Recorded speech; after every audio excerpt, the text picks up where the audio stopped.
ផ្ទះបងប្អូនធ្វើការទិញនៅទីណាក៏បានធ្វើការទិញនៅទីណាក៏មានដែរបងប្អូនអរគ្នាក៏ប៉ុន្តែបើនិយាយពីការអភិវឌ្ឍវិញបងប្អូននៅប៉ែកខាងលិចផ្លូវទំនប់កប់ស្រូវអត់ទាន់មានបូរីណាដែលមានការអភិវឌ្ឍដូចបូរី HM Lucky Home ទេបងប្អូនអរគ្នាណាអញ្ចឹងនៅក្នុងបូរី HM Lucky Home យើងមានទាំងផ្សារទំនើប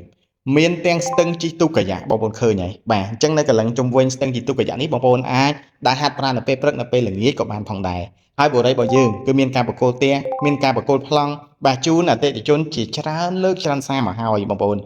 ឃើញហើយគឺមានអតិថិជនគឺគាត់រស់នៅច្រើនហើយបាទរាប់រយរាប់ពាន់គ្រួសារហើយបងប្អូនអរគ្នាហើយនៅក្នុងបូរីរបស់យើងបងប្អូនបាទយើងមានទាំងឧស្សាហធម្មជាតិរហូតដល់10ហិកតាបាទមានកន្លែងលេងកម្សាន្តជាច្រើនមានអាងហែលទឹកមាន playground សម្រាប់កូនៗមកលេងកម្សាន្តនៅថ្ងៃចុងសប្តាហ៍បាទបងប្អូនឃើញហើយគឺមានអតិថិជនគឺគាត់មកលេងកម្សាន្តច្រើនមែនទែនបងប្អូនអរគ្នាហើយមើលផ្លូវរបស់យើងផ្លូវធំបាទផ្លូវភ្លោះទំហំរហូតដល់30ម៉ែត្រហើយឥឡូវនេះបងប្អូនបូរី HM Lucky Home បើកទីតាំងថ្មីផ្ទះមួយដីមួយបងប្អូនអរគ្នាបាទគឺទំហំគឺធំមែនតើ20ម៉ែត្រគុណនឹង19ម៉ែត្របងប្អូនអរគ្នាហើយមើលផ្ទះរបស់យើងគឺធំទលាខ្លាំងមែនតើ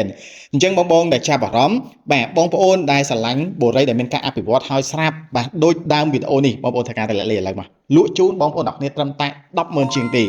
ការរៀបចំការតុបតែងគឺស្អាតដូចនៅក្នុងវីដេអូមួយនេះបងប្អូនអញ្ចឹងពិសេសមែនទែនសម្រាប់បងប្អូនដែលឃើញវីដេអូមុនគេធ្វើការតម្លាក់លេខមុនគេបានតម្លៃពិសេសមុនគេបានទីតាំងល្អមុនគេទៀតទីតាំងខាងក្រោយផ្សារទំនើប Lucky Home បាទហើយខាងក្នុងផ្ទះរបស់យើងបងឃើញហើយកន្លែងទទួលភ្ញៀវបាទកន្លែងទទួលទានអាហារហើយការដេគ័របងឃើញហើយការដេគ័រនេះគឺថែមជូនបងទាំងអស់គ្នាដែលឃើញវីដេអូហើយធ្វើការតម្លាក់លេខណាបាទទើបបានតម្លៃពិសេសហើយមានការថែមជូនសម្ភារៈប្រើប្រាស់បាទការដេគ័របន្ថែមជូនបងទាំងអស់គ្នាទៀតហើយផ្ទះបាយរបស់យើងគឺធំទលាយហើយនៅខាងក្រៅផ្ទះរបស់យើងបងឃើញហើយគឺយើងមានខ្ចុះមួយធំទលាយងាយស្រួលបងប្អូនបាទអង្គុយលេងឬក៏ទទួលទានអាហារនៅខ្ចុះរបស់យើងក៏បានដែរហើយនៅចំផ្ទាល់ដីសម្រាប់ម៉ូតនេះបងប្អូនគឺយើងមានបន្ទប់គេងមួយបាទធំទលាយការរៀបចំការដេគ័រអូយបងប្អូនហើយបាទគឺស្អាតខ្លាំងមែនទែនហើយយើងមានបន្ទប់ទឹកមួយនៅចំផ្ទាល់ដីងាយស្រួលពុកម៉ែបងប្អូនប្រើប្រាស់យកបន្លប់មែនទែនហើយនៅខាងលើយើងមានបន្ទប់គេងរហូតដល់3ទៀតខាងនេះគឺជាបន្ទប់កូនស្រីបាទគឺភីងមើលទៅគឺស្អាតខ្លាំងមែនទែនហើយបន្ទប់កូនប្រុសរបស់យើងវិញបងប្អូនមិនចាញ់គ្នាប្រហែលទេស្អាតដូចគ្នាតែម្ដងហើយបន្ទប់មេគ្រួសាររបស់យើងវិញគឺធំទលាយមែនទែន